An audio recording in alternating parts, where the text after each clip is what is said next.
Hundreds of Jamaicans whose houses were damaged during Hurricane Melissa last October are set to benefit from the government's Shelter Recovery Program. The Ministry of Labour and Social Security is spearheading the initiative, and Portfolio Minister Pernell Charles Jr. says more than 70,000 households have been assessed, impacting over 200,000 individuals.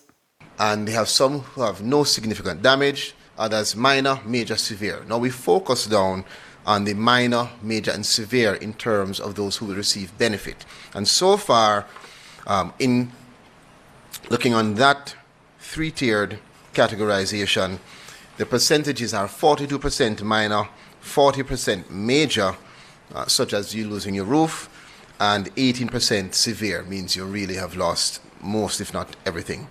Support under the program will be delivered through 6 avenues, including grants under the Restoration of Owner or Occupant Family Shelters Program, roofs, government-led and partnership-led repairs, National Housing Trust assistance, modular housing solutions, and relocation where required.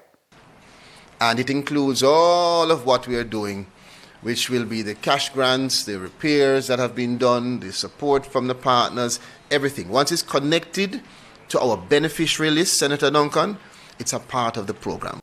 Minister Charles says priority will be given to households with severe damage and vulnerable groups, including the elderly, single-parent families, and persons with disabilities, adding that approximately $5 billion will be directed to severely damaged homes.